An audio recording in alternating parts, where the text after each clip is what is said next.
Minum.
Ya.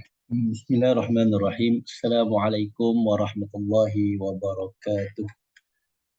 Sebelum saya lanjutkan permulaan kita pada pagi ini, disebabkan kita bersiaran secara online, saya nak minta respon sedikit daripada semua peserta daurah kita. Adakah suara saya clear, dengar dengan jelas atau macam mana? Okey Ustaz. Jelas, Jelas Ustaz. jelas. Alhamdulillah kalau jelas. Okay, kalau jelas barulah saya nak mulakan. Nanti takut saya cakap seorang-seorang.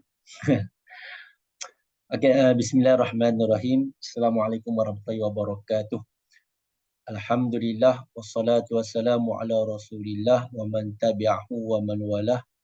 Rabbi shrah li sadri wa yassir li amri wahlul 'uqdatam min lisani yafqahu qawli. Subhanaka la ilma lana illa ma 'allamtana innaka antal alimul hakim.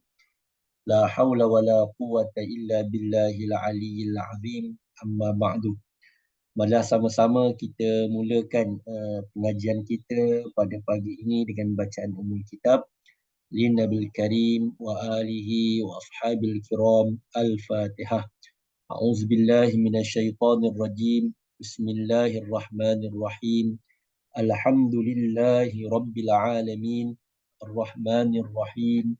Maliki yaumiddin. Iyyaka na'budu wa iyyaka nasta'in. Ihdinas siratal mustaqim.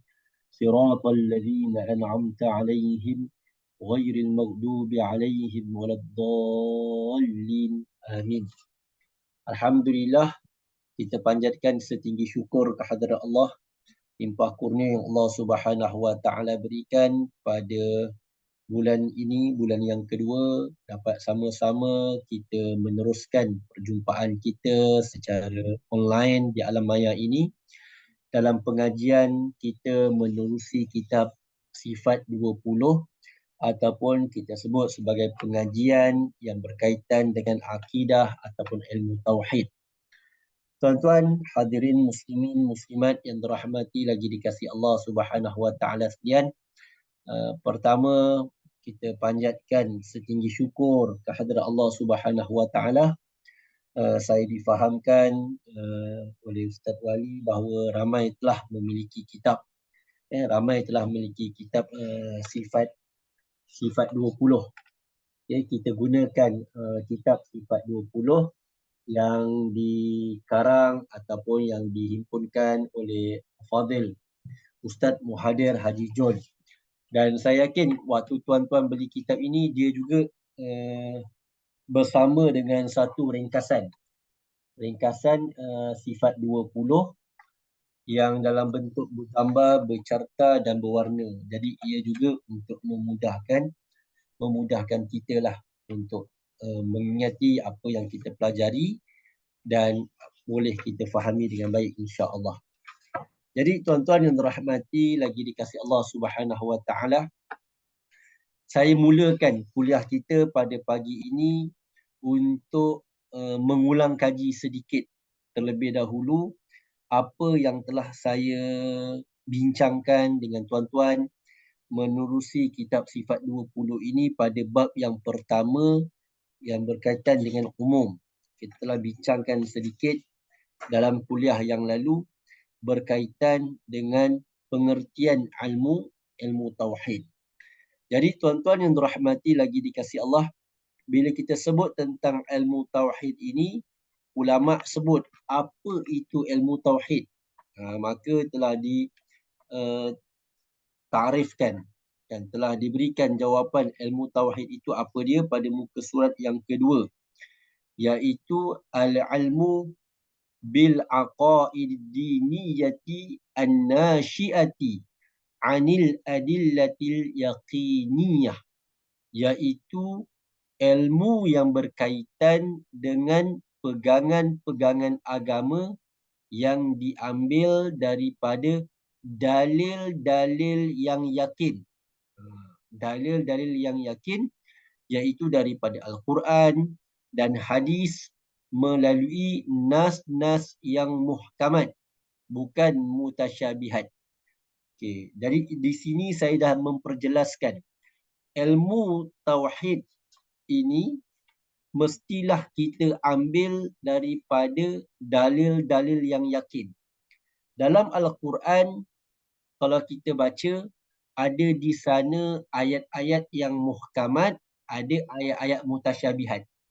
Ayat-ayat muhkamat itu maksudnya yang jelas maknanya. Maksudnya kalau kita baca itu, kita faham maknanya terus. Itu namanya nas-nas yang muhkamat. Nas tu maksudnya dalil-dalil ayat-ayat Al-Quran yang muhkamat, yang jelas maksudnya.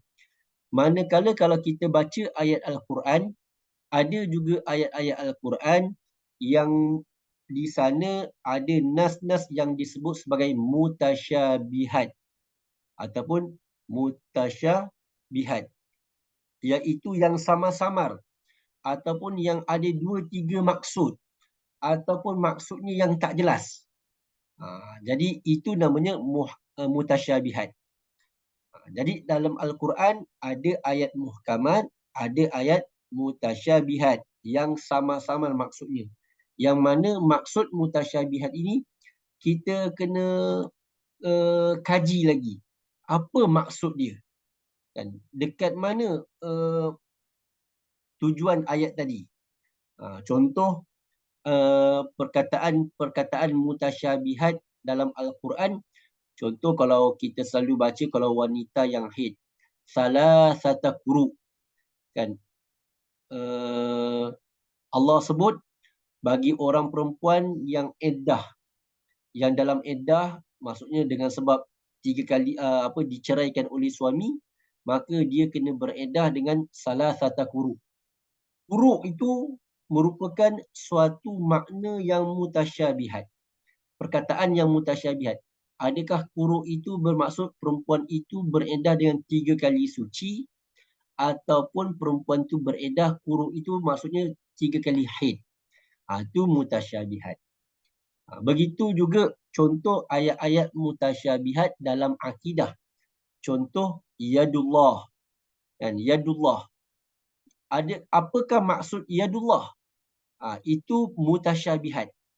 Adakah kita boleh terjemah yadullah itu seperti mana kita faham yadullah itu dalam bahasa Arab?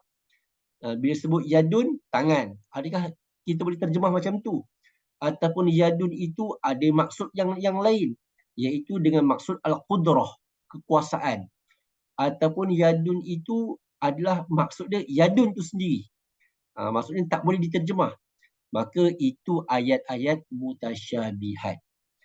Jadi dalam perbahasan akidah, kita kena gunakan nas-nas yang muhkamat saja. Tidak boleh kita berpegang dengan nas-nas mutasyabihat.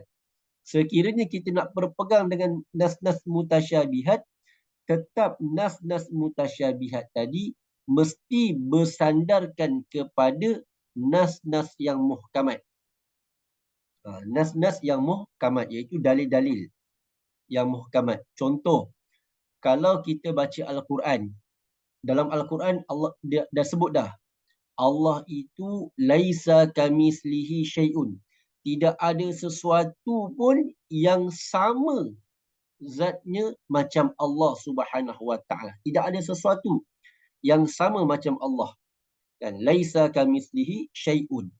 Tiba-tiba kita baca dalam Al-Quran pula ada ayat yang sebut Allah itu ada yad. Kan? Ada yad. Adakah yad itu kita nak terjemah macam tangan kita? Maka tak boleh. Sebab perkataan yad itu disebut sebagai mutasyabihat, iaitu sesuatu yang ada samar-samar lagi untuk diterjemahkan. Sedangkan dalil muhkamat kata laisa kamisli syai'un, Allah itu tidak sama dengan sesuatu. Maka mutasyabihat tadi mestilah kita terjemahkan ataupun kita ta'rifkan ataupun kita huraikan mesti menepati muhkamat. Dalil-dalil muhkamat. Itu maksud al-ilmu bil aqaidi ad-diniyati an-nasyiati anil adillati al-yaqiniyah. Mesti menggunakan dalil-dalil yang yakin. Okey. Dan ilmu akidah ini kan kita lihat seperti mana sebuah pohon. Islam ibarat pokok. Akar yang tunjang itulah ilmu akidah yang kita pelajari melalui ilmu tauhid. Kemudian ranting dan dahan itulah umpama ilmu syariat yang kita amalikan seperti mana ilmu fiqh, solat, puasa, zakat, haji. Manakala buah-buahnya itu umpama ilmu akhlak ataupun kita sebut ilmu tasawuf, ilmu yang berkaitan dengan akhlak, ilmu adab, yang mana kita mempelajarinya melalui ilmu tasawuf dan akhlak. Jadi itulah Islam. Kalau akarnya kuat, kemudian ranting dan dahannya kuat, insya-Allah akhlaknya juga akan nampak cantik, nampak elok. Jadi ini telah kita bahaskan pada kuliah yang lalu berkaitan apa yang dikatakan dengan ilmu tauhid itu sendiri, iaitu ilmu yang berkaitan dengan aqaid, akidah. Kalau sebut aqaid, akidah tu apa? Akidah tu aqdun, simpulan. Simpulan, kalau kita ambil tali, kita ikat tali tu. Itu namanya simpulan. Jadi berkaitan dengan akidah ni, benda yang kita simpul. Mestilah simpulan itu simpulan yang kemas. Simpulan yang betul-betul kuat. Itu maksud pegangan kita. Pegangan kita itu satu simpulan yang kuat. Kalau orang ilmu akidah dia tu simpulannya tu dia tak ikat betul-betul, tak kemas, maka dia boleh dirungkai. Kan? Dia boleh ditarik, dia boleh dibuka. Bila dia buka, maka terputuslah simpulan tadi, akidah tadi. Maka mungkin dia akan jadi Nasrani, Kristian, mungkin dia akan jadi Yahudi, mungkin dia akan jadi Majusi. Mungkin bila terbuka simpulan tadi, tak ada agama. Itu akidah. Daripada aqdun, aqaid. Jadi pegangan. Kan daripada simpulan nas-nas tu kita ikat kemas-kemas, kita ikat ketat-ketat, kita faham apa itu ilmu akidah. Okey. Jadi ilmu akidah ataupun ilmu tauhid ini juga merupakan ilmu yang utama dalam tauhid. Kan seperti mana yang telah saya ulang balik semula apa yang disebut oleh Imam Al-Qurtubi bila sebut tentang ilmu tauhid ini merupakan ilmu yang paling utama. Imam Al-Qurtubi menyatakan ketika mana menghuraikan ayat Asy-Syu'ara ayat yang ke-11, laisa kamitslihi syai'un. Laisa kamitslihi syai'un. Maksudnya bagi Allah Subhanahu wa taala itu tidak ada sesuatu pun yang sama. Dan satu pun yang tidak ada sama macam Allah. Maka kata ulama apa? Dan sesungguhnya sebagian ulama muhaqqiqin. Muhaqqiqin ni maksudnya ulama-ulama yang betul-betul yang tahqiq, yang betul-betul faqih, yang betul-betul alim, yang betul-betul mahir dalam ilmu tauhid ini berkata apa? Tauhid ialah menetapkan zat yang tidak menyerupai mana-mana zat yang lain dan tidak menafikan sifat-sifatnya. Al-Wasiti rahimahullah menambah sebagai suatu penerangan lalu berkata, tidak ada suatu zat pun yang seperti zatnya. Tidak ada suatu zat pun seperti zatnya Allah. Tidak ada suatu nama pun seperti namanya Allah. Tidak ada suatu perbuatan pun seperti perbuatannya Allah. Tidak ada suatu sifat pun seperti sifatnya Allah, melainkan dari segi persamaan lafaz sahaja. Lafaz sahaja. Maksudnya apa? Bila kita membicarakan tentang ilmu tauhid untuk kenal Allah, maka tidak ada suatu pun yang ada dekat alam ini sama macam Allah. Tidak ada suatu pun yang ada dekat alam ini dari sudut apa? Dari sudut zatnya, dari sudut namanya, dari sudut perbuatannya, dari sudut sifatnya, sama macam Allah. Tak ada. Dan semua i'tiqad inilah yang dipegang oleh ahli sunnah wal jamaah. Hanya kalau pada nama sahaja, maksudnya pada lafaz. Contoh, orang itu namanya Abdul Rahim. Maka dia hanya pinjam sifat nama saja. Tapi sifat Abdul Rahim, sifat orang tu tak sama macam sifat Allah. Allah tu bersifat Ar-Rahim. Tapi hamba itu Abdul Rahim tak sama. Dia hanya mengguna pakai pada lafaz sahaja. Itu maksudnya dekat situ. Maksudnya kalau kita nak faham ni ilmu tauhid ni, kita nak cerita tentang Allah. Tetapi kita kena faham bahawa zat Allah tak sama macam zat makhluk. Sifat Allah tak sama macam sifat makhluk. Perbuatan Allah tidak akan sama macam perbuatan makhluk. Saya bagi contoh lagi supaya kita boleh mudah faham. Kalau kita kata manusia itu boleh mencipta. Mencipta apa? Kita belajar dululah sekolah rendah. Siapa yang mencipta telefon? Siapa yang mencipta komputer? Siapa yang mencipta kapal terbang? Siapa yang mencipta kereta? Itu mencipta. Tetapi kita kena ingat, mencipta itu tetap tak sama seperti mana perbuatannya Allah. Sebab apa? Sebab manusia hanya mencipta sesuatu zat, benda, hanya benda itu menggunakan sesuatu yang dijadikan oleh Allah. Manusia tak boleh cipta seperti mana Allah cipta. Itu perbuatan kita berbeza. Contoh, manusia boleh cipta bulan? Tak boleh. Manusia tak boleh cipta matahari? Hanya Allah. Manusia tak boleh cipta bumi. Manusia tidak boleh cipta oksigen. Manusia tidak boleh cipta udara. Manusia tidak boleh cipta tumbuh-tumbuhan. Tak boleh. Boleh kita cipta buah betik? Tak boleh. Kita hanya menggunakan unsur-unsur yang Allah dah jadikan untuk kita mencipta sesuatu. Contoh, kita mencipta kereta. Kita buat kereta. Tetapi tetap kereta itu daripada unsur besi. Besi. Manusia boleh jadikan besi? Manusia tak boleh jadikan besi. Yang boleh yang mencipta besi, yang menjadikan besi siapa? Allah Subhanahu Wa Taala. Maksudnya tak sama. Kan manusia ni dah orang kata lapis kedua, ketiga, keempat menggunakan apa yang Allah Subhanahu Wa Taala ciptakan, hadirkan kepada kita di atas muka bumi. Mencipta, manusia membuat pakaian. Saya pakai jubah, pakai kopiah. Manusia yang buat kopiah saya, jubah saya. Tetapi manusia tidak boleh menghasilkan ulat yang daripada ulat tadi menghasilkan benang. Maksudnya manusia tak boleh cipta tu. Maksudnya itulah sesuatu yang tidak sama sekali sama macam Allah Subhanahu Wa Taala. Itu yang dikatakan ilmu tauhid. Kita nak bahas tentang zat Allah, nak mengenal Allah ni, kita kena kenal perkara-perkara ni dulu.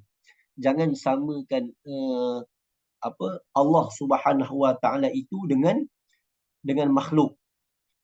Tapi tetap kita kena pelajari. Dan kalau kita tak belajar, nanti kita akan samakan Allah macam kita. Oh, Allah mendengar macam kita mendengar lah. Tak boleh. Walaupun sifat kita baca dalam Al-Quran, Innallah sami'un basir. Allah tu maha mendengar dan maha melihat. Adakah Allah mendengar macam kita mendengar? Tidak.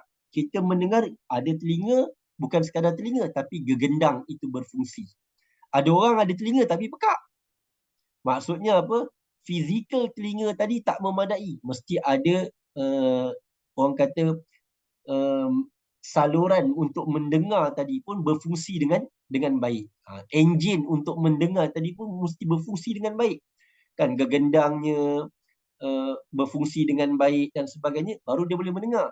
Tidak memadai hanya sekadar ada telinga sahaja. Tetapi adakah Allah mendengar macam tu? Allah tak mendengar macam tu. Kan? Kita ni nak uji kita ni boleh mendengar ataupun tidak, kena macam mana? Kita kena ada bunyi. Kalau doktor tu nak tahu orang tu boleh dengar tak dengar, dia akan bunyikan. Bunyi ke kanan, bunyi ke kiri dekat budak kan. Bunyi depan, bunyi belakang. Nak tengok budak tu ada toleh tak kanan kiri. Itu kita nak tahu. Maksudnya nak uji pendengaran itu mesti ada bunyi. Adakah Allah mendengar itu dengan tak ada bunyi? Tidak. Jadi kita kena faham benda-benda macam tu. Sebab itu kita belajar ilmu tauhid supaya kita tidak menyamakan zat Allah macam zat kita. Kita tidak menyamakan sifat Allah macam sifat kita. Kita tidak menyamakan perbuatan Allah macam perbuatan kita. Kalau ada persamaan, maka itu bukan Tuhan. Itu bukan Tuhan. Itu makhluk. Malah Imam Abu Ishaq menyatakan, Al-Asfaraini, dia menyatakan apa? Dia menyatakan ahlul haq, ulama ahlus sunnah wal jamaah telah ijma' menyatakan bahawa apa yang telah dibicarakan oleh ulama mutakallimin ni ahli kalam tentang tauhid, semuanya kembali kepada dua kesimpulan. Yang pertama, beriktikad bahawa apa sahaja yang digambarkan di dalam akal, maka Allah tu tidak sama seperti perkara itu. Pegang betul-betul ni. Apa sahaja yang digambarkan oleh akal tentang Allah, maka Allah itu tidak akan sama seperti mana apa yang digambarkan oleh akal kita. Sebab apa? Sebab akal kita ini terlalu cetek. Akal kita ini ada hadnya. Akal kita ini juga diciptakan oleh Allah. Cara kita berfikir kan tetap ada limitation. Maka apa pun yang kita fikir tentang Allah, maka dia tidak akan sama seperti mana apa yang akal kita fikirkan. Yang kedua, kita kena beriktikad bahawa zat Allah tidak sama dengan mana-mana zat dan tidak sunyi daripada sifat. Maksudnya Allah tu bersifat. Tetapi sifat Allah itu ada pada zatnya. Dan tak sama sifatnya Allah itu macam sifat kita. Dan apa yang diberikan kesimpulan oleh Imam Abu Ishaq ini, boleh kita dapati secara ringkas menerusi dalil Al-Quran, menerusi surah Al-Ikhlas, iaitu yang Allah sebut Bismillahirrahmanirrahim, Qul huwallahu ahad. Katakanlah wahai Muhammad, Allah itu esa. Maksudnya bila Allah itu esa, Allah tu tidak berbilang-bilang. Allah tu tidak berjuzuk-juzuk. Kan? Allah tu tidak berbilang-bilang, Allah tu tidak berjuzuk-juzuk. Allah itu esa. Kemudian disebut Allahus Samad. Allah lah tempat kita meminta. Maksudnya Allah itu tidak ada sifat kekurangan. Semua makhluk berhajat kepada Allah Subhanahu wa ta'ala. Semua makhluk. Allah tu tidak ada kelemahan. Kemudian disebut dalam Al-Quran, lam yalid wa lam yulad. Allah itu sifatnya dia tidak beranak dan tidak diperanakkan. Tak ada sebab musabab. Macam saya dan tuan-tuan. Sebab kita ada, sebab ada mak bapak kita. Kan mak bapak kita kahwin, kan kemudian bersama, kemudian ada sperma dan ovum bercantum, bersenyawa, maka adanya nutfah, alaqah, mudghah tadi, maka lah kita ada wujudnya kita. Maka lahirlah kita tadi dengan sebab ada sebab musabab. Sebab musabab dia apa? Mak bapak kita ada. Tetapi Allah Subhanahu Wa Taala itu tidak diperanakkan dan tidak beranak. Maksudnya Allah tu tidak ada sebab dan uh, tidak disebabkan. Kemudian walam yakun lahu kufuwan ahad, dan tidak ada sesuatu pun yang menyerupainya. Maksudnya Allah tu sama sekali tidak sama dengan makhluk. Ini perbahasan ilmu tauhid. Kita nak kenal Allah Subhanahu Wa Taala. Kenapa saya ulang sedikit benda ini? Sebab pertama, sebelum ni tuan-tuan ada yang tak ada kitab. Jadi saya ulang balik. Yang kedua, nak tekankan sungguh-sungguh benda ni. Kita belajar ilmu tauhid, kita belajar ilmu akidah ini untuk kita kenal Allah. Dan dalam untuk kita kenal Allah ini, untuk apa? Supaya kita beriman kepada Allah dengan cara yang betul. Sebab ramai orang cerita tentang nak kenal Allah, tapi dia terpesong akidah dia. Terpesong akidah dia. Dan daripada kenal Allah, jadi terus tak kenal Allah. Jadi ateis. Daripada kenal Allah, nak kenal Allah, tiba-tiba jadi Kristian. Jesus itu Tuhan. Ada pula anak Tuhan. Ada pula apa macam-macam lagi pemahaman Trinity dan sebagainya. Jadi dah salah etikot tadi. Kan? Ataupun daripada nak Tuhan tak kenal betul-betul, akhirnya jadi Hindu. Tuhan itu ada muka, ada tangan, ada kaki, tangan banyak dan sebagainya. Pemahaman-pemahaman yang tak betul. Jadi kita ni memang wajib hidup dekat dunia ini. Perkara pertama sekali yang dalam hidup kita ni, kita kena mencari dan mengenal Allah Subhanahu Wa Taala. Cari dan kenal Allah itu bukan kena tengok.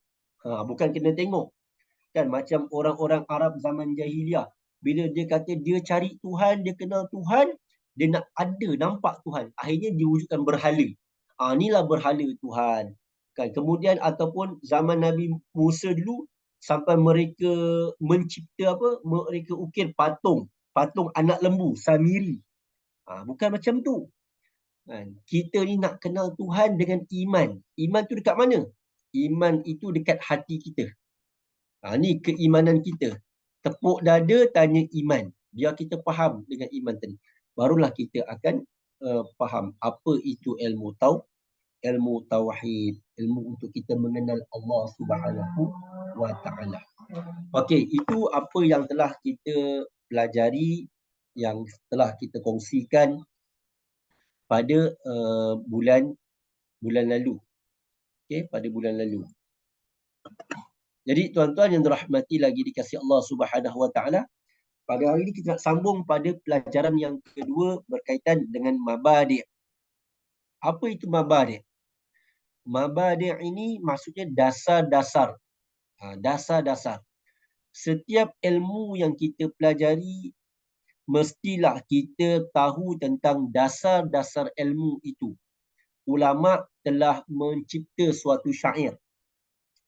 Kan? Ulama telah mencipta suatu syair, tuan-tuan, berkaitan dengan dasar-dasar ilmu.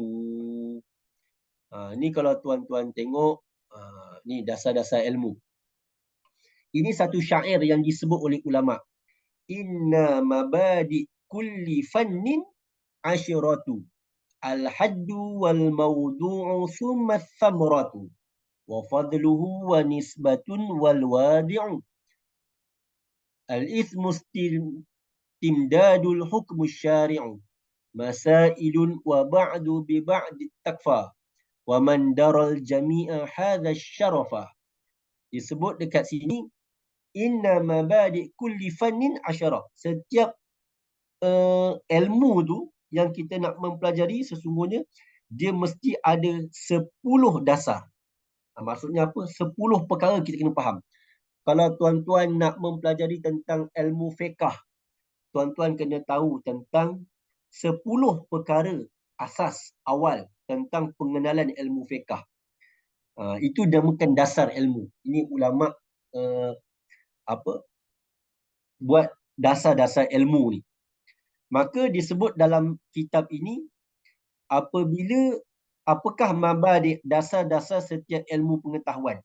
Maka disebut setiap disiplin ilmu mempunyai 10 mabadi', 10 dasar yang terangkum dalam satu syair, iaitu inna mabadi' kulli ilmin asyarah. Sesungguhnya mabadi' dasar-dasar setiap ilmu itu ada 10. Dasar-dasar setiap ilmu itu ada 10. Tuan-tuan lihat nota kaki nombor 6 yang ada kitab untuk lebih faham. Perkataan mabadi' adalah jamak plural daripada mabda'. Mabda' bererti punca atau mula ilmu tersebut, mula terbit ilmu tersebut. Ia bermaksud permulaan atau keterangan ringkas atau tujuan sesuatu ilmu sebelum mempelajarinya. Jadi kita nak mempelajari ilmu tauhid ini, kita kena tahu 10 dulu. 10 dahulu dasar-dasar ilmu. Apa yang aku nak tahu tentang ilmu tauhid ni? Yang pertama yang kita nak mempelajari tentang ilmu tauhid, dia sebut apa? Al-haddu. Al-haddu. Kemudian al-mawdu'u. Thumma samarah. Kemudian as-samarah. Apa dia? Al-haddu. Al-had itu ta'rif. Tuan-tuan kalau nak mempelajari ilmu, kena tahu ta'rif ilmu tu dulu. Baru kita faham apa ilmu tu. Contoh kita nak mempelajari tentang ilmu fiqh. Apa maksud fiqh tu dulu? Apa maksud fiqh tu dulu? Jangan kita mempelajari ilmu fiqh kan, ataupun ahkam syariah. Kan kita nak fiqh itu sebagai ahkam syariah. Tetapi kita belajar fiqh, tiba-tiba perbahasan fiqh tu kita kaitkan dengan tasawuf. Kita kaitkan fiqh itu dengan akidah, maka salah nanti. Maka kita kena faham had tu, ta'rif. Ta'rif tu kena jelas. Contoh lagi, saya nak fahamkan lagi. Bila kita mempelajari tentang orang perempuan, sebab mempelajari tentang haid. Apa ta'rif haid? Ta'rif tu kena pegang dulu. Ta'rif haid tu iaitu darah yang keluar daripada rahim. Rahim seorang perempuan yang sampai usia dia. Kan? Masa dia tu. Kan? Masanya pada waktu-waktu yang tertentu. Maksudnya dia ada waktu dia. Itu ta'rif pada haid. Kalau kita mempelajari tentang darah nifas. Darah nifas, darah yang keluar dengan sebab kelahiran, kan? Dengan sebab kelahiran walau selahzah. Maksudnya, itu takrif dia. Kalau darah tu keluar sebelum anak tu lahir, itu bukan darah nifas. Sebab darah nifas takrif dia yang keluar selepas bayi keluar. Haid pula. Kalau dia sebut tadi, haid tadi darah yang keluar daripada rahim perempuan pada waktu yang tertentu. Maksudnya dia ada waktu-waktu dia. Kan? Waktu dia 24 jam sehari semalam, paling banyak 15 hari, 15 malam, 24 jam. Maka dia kena pegang pada takrif tu. Kalau dia tak pegang pada takrif tu, nanti kalau darah tu keluar, dia nak tentukan darah tu darah apa? Adakah darah itu darah haid, darah istihadah, darah nifas? Itu takrif, maksudnya macam tu. Kalau kita belajar tentang waktu berbuka, apa maksud waktu berbuka? Waktu berbuka puasa. Waktu berbuka itu, maksud waktu berbuka itu dengan terbenamnya matahari. Kan, itu puasa. Puasa itu kan puasa Ramadan, bulan Ramadan. Daripada terbit fajar sidik sehinggalah terbenamnya matahari, kemudian dengan syarat-syarat yang tertentu. Tu kena pegang takrif tu. Maka ilmu tauhid ini pun dia ada takrif dia. Dia ada takrif dia. Apa itu ilmu tauhid? Nanti kita akan lihat satu persatu. Kemudian dia kata maudhu'. Maudhu' ini maksudnya apa? Wal maudhu'u, iaitu apa yang kita nak bincangkan dalam ilmu tauhid. Apa nak bincangkan ilmu tauhid tu? Jadi dia ada perbincangan dia. Jangan keluar daripada perbincangan tersebut. Kalau kita belajar tentang ilmu tauhid, kita bincang tentang ilmu tauhid lah. Jangan kita keluar daripada perbincangan ilmu tauhid. Sebab kadang-kadang ada orang, dia kaitkan ilmu fiqh dengan ilmu tauhid. Maka tersilap. Kan? Dia tak boleh. Contoh kita belajar tentang ilmu tawasul. Ilmu tawasul. Tawasul ini bukan perbahasan tentang ilmu akidah. Dia masuk dalam perbahasan ilmu fiqh. Kan? Jadi jangan kita kaitkan dengan ilmu akidah. Nanti itulah yang kita hukum orang tu jadi apa? Murtad, syirik dan sebagainya. Tak boleh. Jadi perbahasan ilmu tu bincang tentang apa? Jadi biar kita faham betul-betul perbincangan tadi. Kalau tuan-tuan tengok contoh solat. Kalau perbahasan tentang khusyuk, kan? Khusyuk tu dia termasuk dalam perbincangan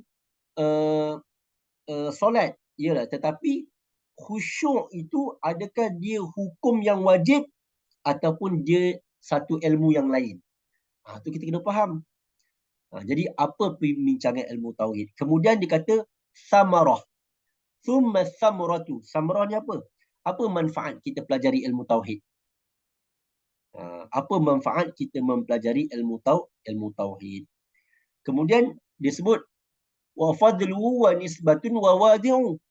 Wa nisbatu wa fadlu wa wadi'u. Maksudnya nisbah ilmu ni. Kedudukan ilmu ni. Kedudukan dia macam mana? Adakah ilmu tauhid ni kedudukannya wajib, fardu ain, fardu kifayah? Kan? Kita pelajari. Tu kena faham, kena tahu tu. Sebab kadang-kadang ada orang, dia belajar macam-macam ilmu. Tiba-tiba ilmu tauhid dia tak belajar. Dia belajar macam-macam ilmu. Tetapi tentang solat dia tak belajar. Jadi kita kena tahu bagaimana kedudukan dia. Setiap perkara yang kita nak buat, kita kena tahu fardu ain, fardu kifayah. Maksudnya kalau fardu ain wajib. Fardu kifayah itu dia fardu. Tetapi tidaklah menjadi satu bebanan seperti mana fardu kifayah.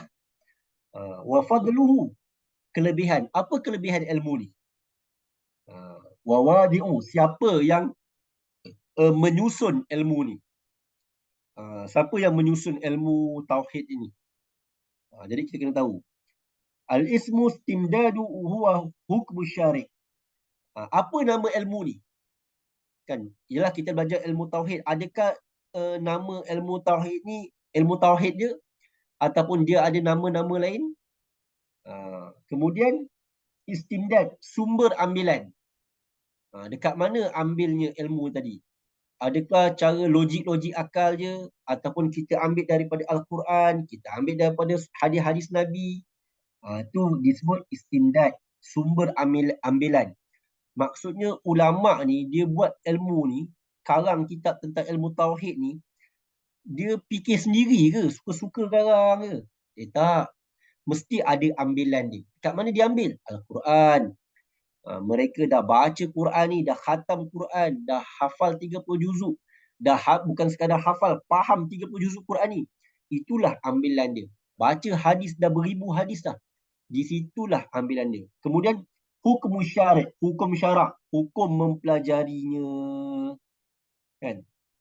Wajib, sunat, kat mana hukum dia? Masailu wa ba'du bil ba'di iktafa. Masail. Yang ke-10, kan, mabadi ilmu ini, apakah permasalahan yang dibincangkan? Apa masalah dalam ilmu tauhid ni yang dibincangkan? Dengan mengetahui sebahagian mabadi ini adalah memadai. Tetapi sesiapa yang memahaminya, wa man daral jami'a hadza syarafa, siapa yang memahami semua mabadi ini, dasar-dasar ilmu tauhid ini, maka dia akan mendapat kemuliaan. Ini yang saya sharekan dekat dalam Zoom ini. Inilah syair dia. Inna mabadi kulli fannin asyaratu al-haddu wal mawdu'u thumma thamarah wa fadluhu wa nisbatu wa wadi'u ismu istidadu hukmu syari' mathailu wa ba'du bi ba'di iktafa wa man dara jami'a hadha syarafa. Sesungguhnya dasar-dasar setiap ilmu itu ada 10. Yang pertama al-haddu, ta'rif. Yang kedua mawdu', iaitu tajuknya. Yang ketiga hasilnya. Yang keempat fadluhu, kelebihannya. Yang kelima kedudukannya. Yang keenam siapakah yang menyusun ilmu tadi. Yang ketujuh apakah nama ilmu tadi. Al-istimdad. Yang ke-8 iaitu dekat mana sumber amalan dia. Yang ke-9 hukum syarak pada mempelajari ilmu tersebut. Dan yang ke-10 apakah masalah-masalah perbincangan dalam ilmu tersebut. Okey tuan-tuan, ni 10 yang disebut mabadi' ilmu tauhid. Kalau dekat dalam ringkasan sifat 20 ni, tuan-tuan boleh buka pada muka surat 4. Okey, kita nak pergi satu persatu tuan-tuan pada pagi ini. Muka surat 7. 10 mabadi' dasar-dasar ilmu tauhid. Dasar-dasar ilmu tauhid. Menarik kitab Ustaz Muhadir ni, dia soal jawapan. Soal jawapan ni. Jadi bila kita dapat soalan, kalau dah ada skema jawapan ni tuan-tuan, insya-Allah lah kan kita dapat jawapan yang betul, yang tepat. Dah ada skema jawapan dah. Okey. Yang pertama, apakah dasar-dasar ilmu tauhid? Jadi dasar-dasar ilmu tauhid ni ada 10 tadi, kita ambil yang pertama sekali nama. Jadi yang pertama kita ambil nama. Kan? Nama ilmu tauhid. Nama dasar ilmu tauhid ni banyak. Nama dia ni ada disebut ilmu tauhid. Kenapa disebut sebagai ilmu tauhid? Nota kaki kat bawah tu nombor 9. Kerana perbahasan yang paling banyak dalam ilmu ini adalah tentang keesaan Allah. Tauhid itu diambil daripada perkataan waw, ha, dal. Anak-anak kita, wahid satu, isnanin dua, salah satu tiga, arba'atun empat, khamsatun lima. Wahid. Tapi tauhid maksudnya keesaan Allah. Tauhid. Maka kita mempelajari ilmu tauhid untuk mengesakan Allah. Kemudian ilmu ini juga ada disebut sebagai ilmu akidah. Kenapa disebut tentang ilmu akidah? Nombor 10 nota kaki, kerana ia memperbahaskan tentang kepercayaan yang kukuh dalam diri seseorang. Akidah. Saya sebut tadi akidah tu apa? Ikatan, simpulan, macam simpul mati. Itu akidah. Kita ikat. Itu kepercayaan yang kukuh, kepercayaan yang simpul mati dalam diri kita. Itu ilmu akidah.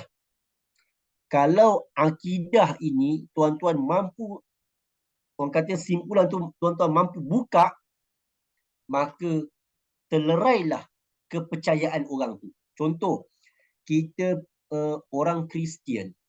Orang Kristian, dia pergi dakwah kepada anak-anak muda orang Melayu Islam.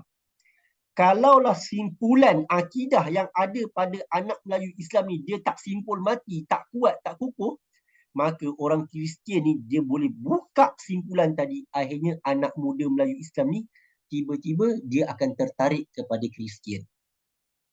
Datang orang etis. Orang etis ni dia orang logik akal je.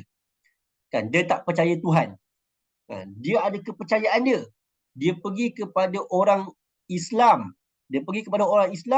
Kalau orang Islam ni dia tidak simpul kemas, kukuh simpulan akidah dia tadi, maka etis ni dia buka simpulan tadi. Akhirnya simpulan tadi terungkai. Orang Islam ni, dia tinggalkan Islam ni, dia jadi etis. Begitu juga dengan orang Kristian. orang Hindu, tuan-tuan, diorang ada simpulan kepercayaan diorang. Kepercayaan yang ada pada diri diorang. Sejauh mana kukuhnya kepercayaan tadi? Kita orang Islam, kita pergi jumpa orang Kristian, contohlah, ini kalau orang yang berdakwah dalam perbandingan agama. Dia pergi jumpa orang Kristian, dia berdebat dengan orang Kristian. Berdebat. Sebab orang Islam ni dia ada simpulan yang kukuh, kepercayaan yang kukuh. Sehingga kan dia boleh membuka setiap tali-tali ikatan yang ada dalam kepercayaan orang Kristian, akhirnya terungkai tali kepercayaan orang Kristian tadi. Akhirnya orang Kristian ni tadi dia boleh masuk Islam. Itu sebab tu namanya ilmu akidah. Ilmu tentang kepercayaan yang kukuh ada dalam diri seseorang. Jadi akidah kita ni apa? Kita percaya Islam itulah agama yang paling betul. Islamlah dinun, kan, yang diturunkan oleh Allah Subhanahu Wa Taala. Kita percaya Islam ya'lu wala yu'la alai. Islamlah agama yang paling tinggi yang berada di atas. Tidak ada agama yang paling tinggi selain daripada agama Islam. Kalau itulah kepercayaan kita, maka betullah ilmu tauhid kita dan ilmu akidah kita. Maka hari ni tuan-tuan, kenapa ilmu akidah ni orang ramai yang tak kukuh dalam diri dia? Itu terbitnya, tuan-tuan pernah dengar pemahaman pluralism agama. Pluralism agama tu apa? Menyamaratakan agama. Macam mana dia boleh samakan agama Islam dengan agama lain? Sama rata. Itu pemahaman pluralism agama. Sebab apa? Sebab kepercayaan tak kukuh dalam diri dia. Kalau orang Islam, dia mesti faham kepercayaan Islam ini ya'lu. Islam ini berada di atas, tempat yang paling tinggi. Kepercayaan lain semua dekat bawah. Maka kita tak boleh meletakkan Islam sama macam kepercayaan-kepercayaan lain. Tak boleh kita Islam ni sama je macam Kristian, Islam ni sama je macam Yahudi, kan, ahli kitab. Tak boleh. Itu namanya pluralism agama. Sebab itu pandangan pluralism agama ini ditolak, yang sering dibawa oleh golongan-golongan liberal, kan, sister in Islam, Islam liberal. Ni diorang bawa kepercayaan kadang-kadang pluralism agama. Sebab apa? Sebab akidahnya tak kukuh. Kalau kita faham akidah kita ni kukuh, Islam ya'lu wala yu'la ali. Islam berada di tempat yang paling tinggi, tidak ada yang paling tinggi melainkan Islam. Tak boleh kita tarik ke bawah, samakan. Itu dah salah. Maksudnya kalau ada pemahaman seperti itu, maksudnya kepahaman akidahnya tadi tak begitu kukuh, tak begitu kuat. Dia kena cari ulama lagi, cari asatizah lagi, supaya mendapat simpul mati. Jangan sampai terbuka simpulan kepercayaan akidah tadi. Kemudian ilmu tauhid ini juga disebut sebagai ilmu kalam. Kerana apa? Nombor 11 kat bawah. Kerana ia banyak dibahas dan diperdebatkan, dan perbahasan yang panjang dan banyak terjadi perbezaan pendapat adalah tentang sifat kalam. Itu sebab tu namanya ilmu kalam. Sebab nanti kita akan sebut antara sifat 20 ni kalam, iaitu Allah tu bersifat perkata. Jadi maksudnya dia banyak bahas tentang kalam. Maka sebab itu juga sebut sebagai ilmu kalam. Kemudian dia sebut juga sebagai ilmu usuluddin.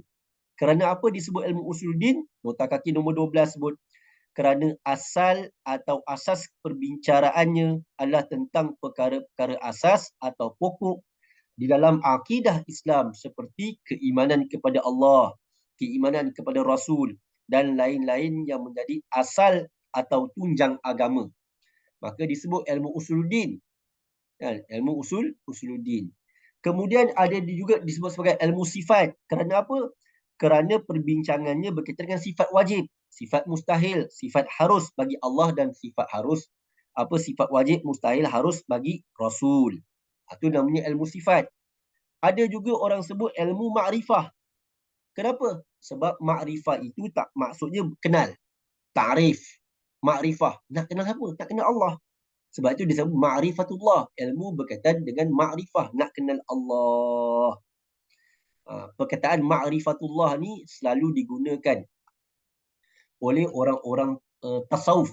Orang-orang tasawuf, ilmu sebab ma'rifatullah, hakikat Allah Subhanahu wa taala. Kemudian juga dikenali sebagai aqaidul iman, iaitu simpulan keimanan. Aqaid masih digunakan akidah juga, iaitu perbincangan tentang akidah-akidah, simpulan-simpulan keimanan. Iman tu kepercayaan. Dan yang seterusnya, dan nota kaki nombor 16 disebut juga sebagai fiqhul akbar, kerana perbincangan dia adalah tentang fiqh yang paling besar, iaitu tentang asal usul agama, iaitu usuluddin, tentang ketuhanan, kerasulan dan perkara-perkara ghaibiat dan sam'iyat. Tu baru cerita tentang nama je tuan-tuan. Dah banyak dah. Dia juga sebut sebagai ilmu an-nazar, surat 8. Kerana apa? Sebab dia juga berbicara tentang nazar. Nazar ini maksudnya berfikir, logik. Kita banyak guna akal. Betul ke ada Tuhan? Ya, ada Tuhan sebab ada alam ini. Takkan alam ini tercipta dengan sendirinya. Maka dia guna ilmu nazar. Ilmu nazar ni maksud ilmu logik, ilmu berfikir. Maka kena guna logik. Ayam ke telur? Telur ke ayam? Itu kena ilmu nazar. Ilmu logik. Tuan-tuan. Kan? Jadi dia kena faham macam tu. Kemudian ilmu ini juga disebut sebagai ilmu al-istidlal. Kerana apa disebut sebagai istidlal? Kan? Kerana kita nak mencari sumbernya, dalil-dalilnya. Kan? Daripada petunjuk-petunjuk Allah Subhanahu wa taala melalui alam ini, adanya Allah ciptakan alam ini, itulah petunjuk-petunjuk kita perhatikan. Maka inilah perbahasan 10 minta maaf 1, 2, 3, 4, 5, 6, 7, 8, 10 nama ilmu tauhid tu je dah ada 10 tuan-tuan. Banyak kan? Banyak tuan-tuan. Sebab itu kita kena tengok dalam ilmu tauhid ni kita nak masuk dekat mana. Adakah kita nak masuk perdebatan tentang nazar, logik? Adakah kita nak masuk tentang sifat, nak bincang tentang sifat? Ataupun kita nak bincang tentang ma'rifatullah, nak kenal Allah macam mana? Jadi itu nama ilmu tauhid. Kemudian yang kedua, sumber ilmu tauhid kat mana? Sudah semestinya apapun kita belajar tentang ilmu agama ni, kan, tauhid ke, fiqh ke, tasawuf je, akhlak ke, maka sumber ambilannya mestilah daripada Al-Quran dan hadis dan dalil-dalil akal yang benar. Al-Quran dan hadis dan dalil-dalil akal yang benar. Tuan-tuan, bila sebut tentang dalil-dalil akal, bukan bermaksud kita fikir sesuatu itu logik akal kita. Tak, bukan macam tu. Kan? Tetapi benda yang ada tu telah tersusun, bagaimana kita nak faham benda itu ikut logik akal kita. Kita nak faham sesuatu benda yang tersusun tadi, biar betul pemahaman kita tentang perkara tersebut. Itu maksud tentang dalil-dalil akal yang benar. Bukan bermaksud bila kita nak gunakan akal, kita fikir ikut logik akal kita. Tak betul. Kalau kita fikir ikut logik akal kita, tak sama. Logik saya dengan logik tuan-tuan mungkin tak sama. Kan? Logik saya dengan logik 10 orang mungkin tak sama. Jadi dia bukan soal logik orang tu, bukan logik saya. Maksud ilmu logik akal ini, bagaimana benda yang telah tersedia ada, kita nak faham benda ni supaya akal kita betul. Akal kita betul, faham tentang benda tersebut. Contoh, saya nak faham logik akal ni, tuan-tuan. Supaya kita faham. Contoh, saya tunjukkan ada 2 batang pensel. Okey. Kalau orang tanya dekat kita, ada berapa batang pensel ni? Saya tanya, ada berapa batang pensel? Tuan-tuan akan guna akal tuan-tuan. Bukan cari dalil Al-Quran dan hadis. Mana ada dalil Al-Quran dan hadis? Ini soalan tentang akal. ada berapa batang pensel dekat depan saya? Maka tuan-tuan akan jawab 2. 1, 2. Itu maksudnya kita gunakan akal kita untuk kita faham benda ni dengan betul. Kalau saya tunjuk 2, tiba-tiba ada orang kata 3. Ataupun ada orang kata 4. Kan? Dia kata 4. Saya kata salah. Saya kata 2. Dia kata tak. Logik saya ada 4. Macam mana awak fikir 4? Dia kata sebab ni ada satu, kan? Ada 2, ada 3, ada 4. Dia fikir macam tu tak? Ataupun 2 ni setengah. Tak boleh macam tu. Jadi logik itu maksudnya apa? Kita nak gunakan akal kita ini untuk melihat benda ni dengan betul. Itu maksud menggunakan akal yang benar. Kalau kita complicated, maka akal kita pun mungkin akan jadi tak benar. Tu tuan-tuan. Jadi itu nak faham ilmu akal tu. Kan?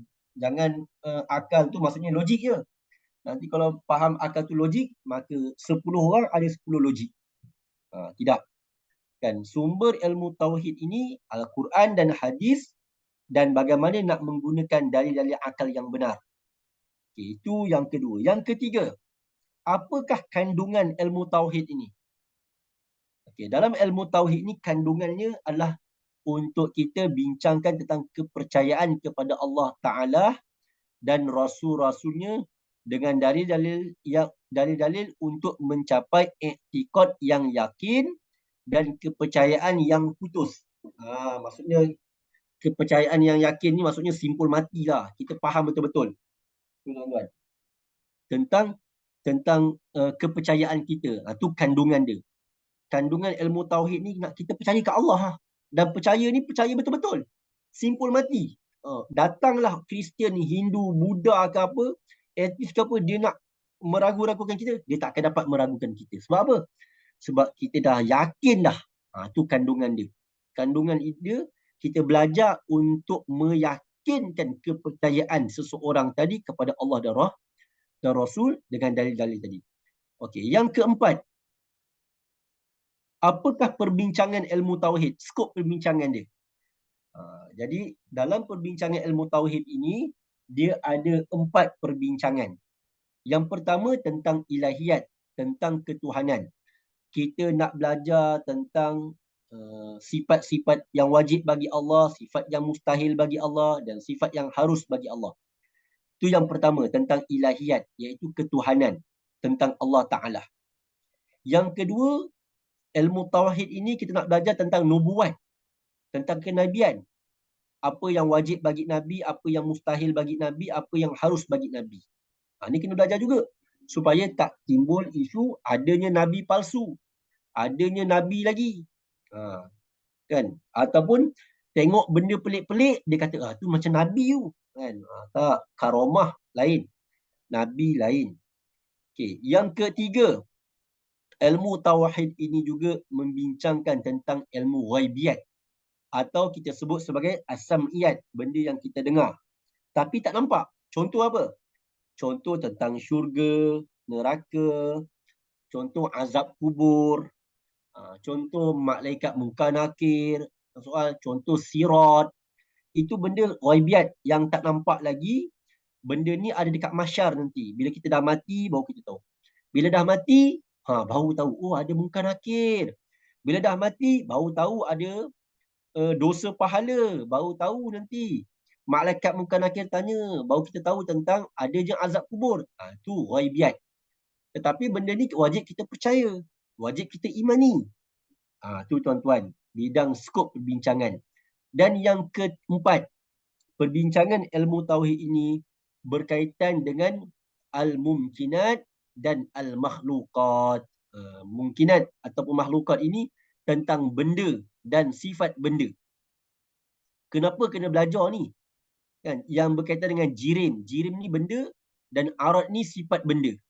Sebab dia terkait dengan kepercayaan kepada Tuhan. Contoh,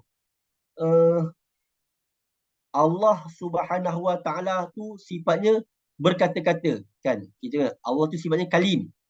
Allah berkata. Adakah sifat itu datang kemudian ataupun sifat yang ada pada jirim, pada benda? Benda ni lah mumkinat atau makhlukat yang nak dipelajari. Sifat yang berkaitan dengan jirim, benda dan arat. Maka tidak boleh samakan Allah dengan makhluk. Kan? Tak boleh samakan Allah dengan makhluk. Jadi kita nak belajar juga benda yang mumkinat ataupun makhlukat. Jadi itu mabadik yang keempat. Topik perbicaraan, maudhu' dia. Dan yang kelima, apakah faedah mempelajari ilmu tauhid? Apa faedah dia, tuan-tuan? Faedah dia, yang pertama, dapatlah kenal Allah. Kenal Nabi, kenal Allah. Baru betul-betul faham. Yang kedua, dapat kebahagiaan dunia dan akhirat. Tu. Kalau orang tak kenal Allah, macam mana nak mati kenal Allah, tuan-tuan? Ni kita bimbang ni. Kita mati dalam keadaan akidah yang tak betul. Na'udzubillah min zalik. Pemahaman tauhid yang tak betul. Ini zaman kita lah ni. Zaman kita akhir zaman ni, ramai orang yang tergelincir akidah dia. Ramai orang yang tergelincir akidah dia. Allahu Akbar. Dan nak apa, dah tua, tiba-tiba fahaman akidahnya jadi terpesong. Ada tak? Ada. Saya dulu waktu saya berkhidmat di Jabatan Mufti Negeri Johor. Waktu saya berkhidmat dekat Jabatan Mufti Negeri Johor tahun 2008 sampai 2014. Antara kerja saya, tuan-tuan, iaitu memperkasakan pemahaman akidah Ahli Sunnah wal Jamaah. Bila memperkasakan pemahaman akidah Ahli Sunnah wal Jamaah ni, tanggungjawab saya ni antaranya kadang-kadang kita cerita tentang bahayanya fahaman Syiah, bahayanya fahaman Wahabi, bahayanya fahaman agama apa kepercayaan sesat-sesat ni. Sehingga kan saya pernah jumpa seseorang hamba Allah ni, kan, pegawai kerajaan, dah pencen, tuan-tuan. Pencen umur 60. Bila dah pencen ni, tuan-tuan, dia boleh terikut dengan Syiah. Dulu waktu kerja ni faham betul lah. Kan, ikut kelas agama, jabatan anjur, semua dan sebagainya. Tapi bila dia pencen dah tak tahu nak buat apa, dia pergi belajar agama. Tetapi dia tersilap belajar agama, kan, tersilap masuk kumpulan. Kumpulan yang mempelajari agama, akhirnya jadi Syiah. Jadi Syiah, tuan-tuan. Rosak, tuan-tuan. Ni bahaya juga. Begitu juga, kan, dah tak tahu dah, mungkin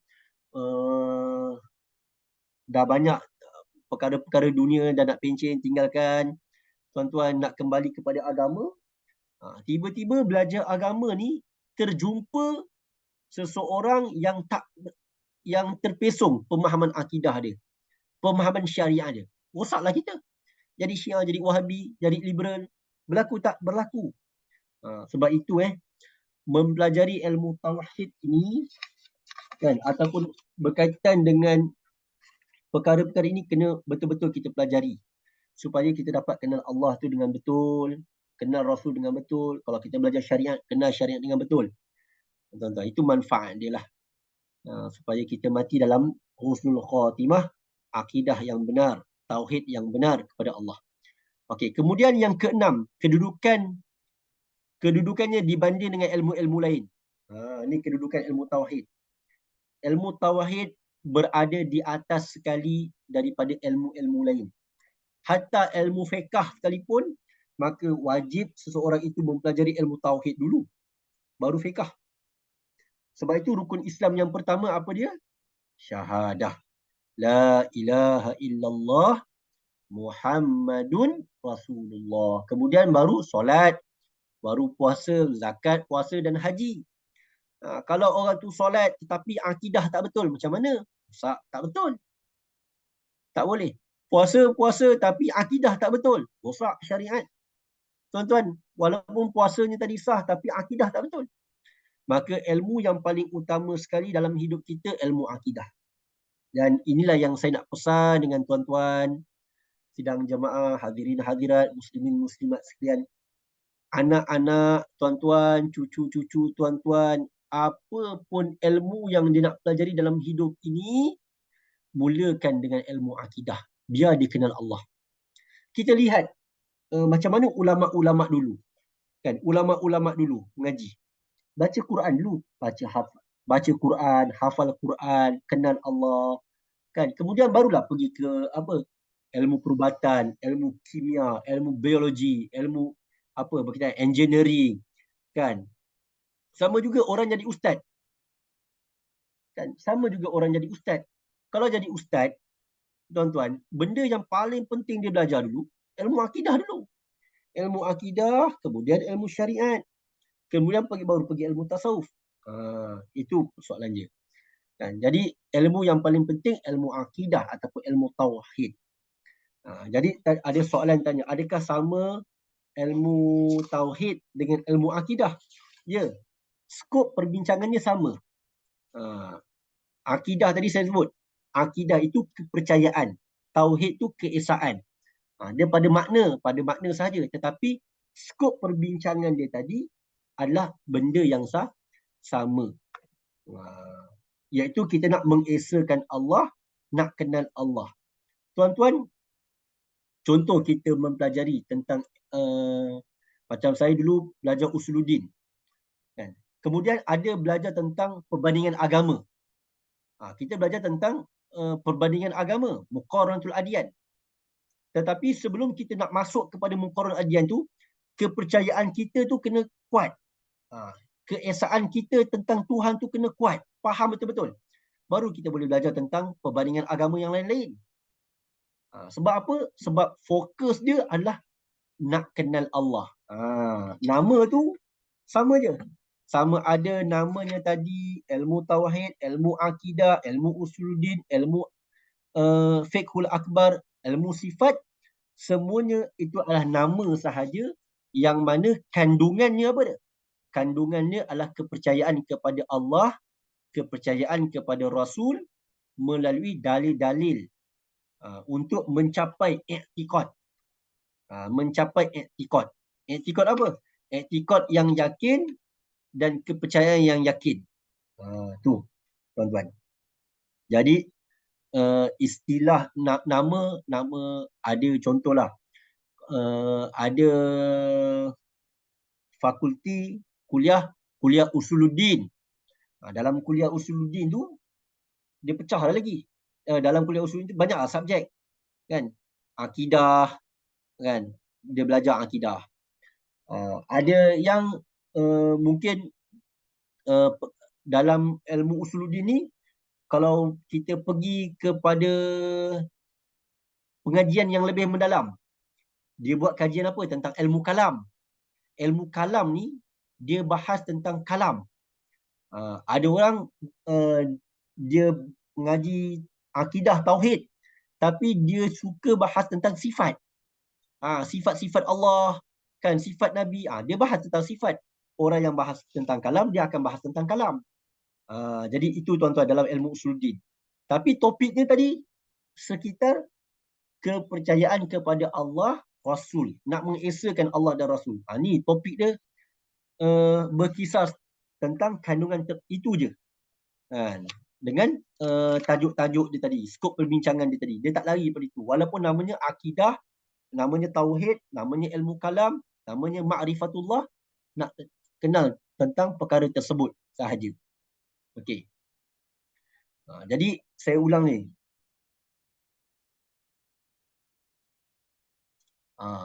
Okey. Jadi tuan-tuan, ilmu ni ilmu yang pertama sekali yang perlu kita pelajari. Ada cantik perbincangan daripada peserta kita disebut ada apa? Ada kawan-kawan tarikat. Ya. Ilmu tarikat bahawa dia kata nak kenal diri, bahawa kenal diri dahulu sebelum mengenal Allah. Adakah ini adalah dalilnya? Tuan-tuan, ini disebut sebagai ilmu ma'rifatullah.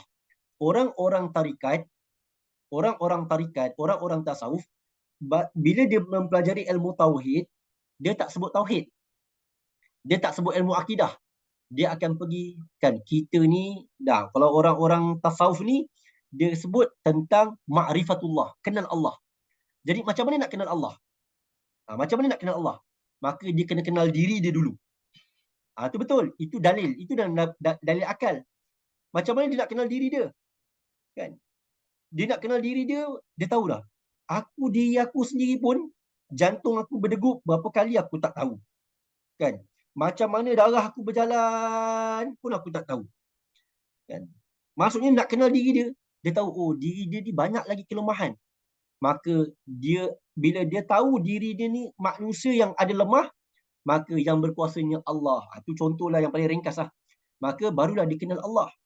Baru dikenal Allah. Aku tak ada kuasa. Yang berkuasa Allah. Kan? Sebab apa? Sebab Allah yang maha berkuasa. Kita makan tak kenyang-kenyang. Sebab apa? Sebab yang bagi kenyang tu Allah. Makan ni wasilah je. Itu perbahasan ilmu tarikat, ilmu tasawuf. Jadi maksudnya bila kita nak mengenal Allah ni, kita belajar nak belajar ilmu tauhid, nak kenal Allah. Topik dia kenal Allah. Jadi cara nak kenal Allah ni macam mana? Ada orang melalui jalan tarikat, jalan tasawuf, ma'rifatullah.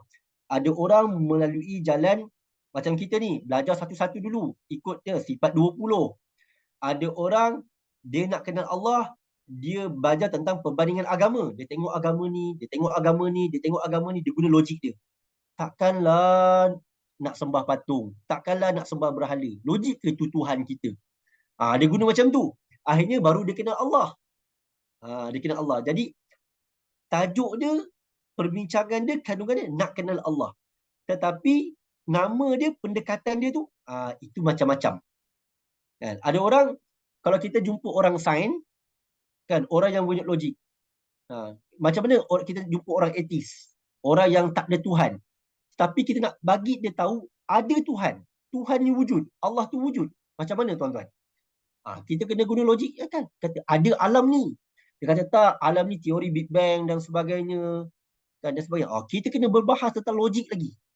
Jadi itu juga salah satu cara untuk kita kenal. Jadi ini semua termasuk dalam ilmu akidah, ilmu tauhid, ilmu ma'rifatullah, ilmu tentang aqaidul iman, ilmu tentang sifat. Semua sekali sama namanya, tetapi kandungannya ma'rifatullah, nak kenal Allah. Cara nak kenal Allah ni macam-macam. Cara nak kenal Allah macam-macam. Ada orang nak kenal Allah, dia kenal diri dia. Ada orang dia dapat kenal agama Islam ni, nak kenal Allah ni, bila dia tengok setiap perbandingan agama. Macam contoh Salman Al-Farisi. Salman Al-Farisi seorang sahabat Nabi yang panjang umur dia. Kerana apa? Dia pernah duduk dekat agama sekian, agama Yahudi, agama Nasrani. Dia pernah tengok Majusi. Last sekali baru dia tengok Nabi Muhammad. Dia perhatikan Nabi Muhammad. Baru dia tahu, oh ini Islam agama yang benar. Melalui cara macam mana? Cara perbandingan. Cara perbandingan dan logik dia. Jadi itu tuan-tuan. Tetapi kena faham, apa pun kaedah yang kita guna untuk kenal Allah, dia kena betul. Cara tu kena betul.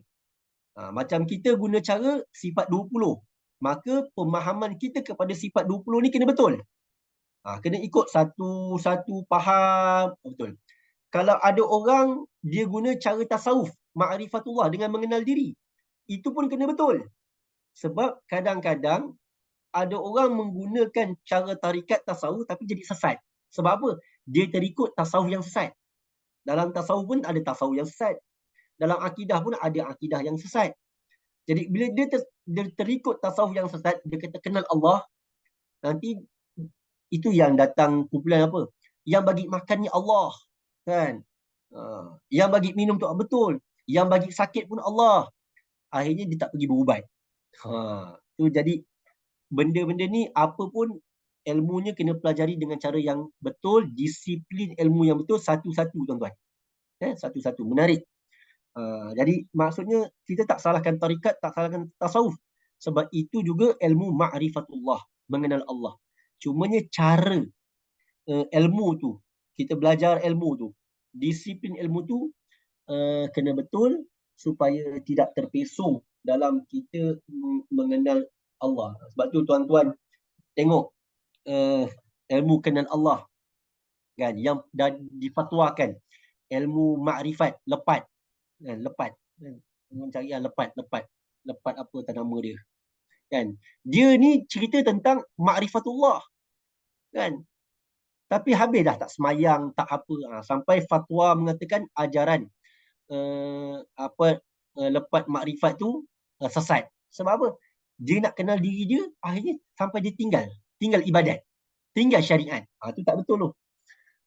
Jadi ini perkara yang perlu kita fahami. Dan setiap orang ni kadang-kadang pendekatan dia nak kenal Tuhan tu mungkin dia suka dengan cara macam ni, dia suka cara macam ni, dia suka cara macam ni. Tak ada masalah.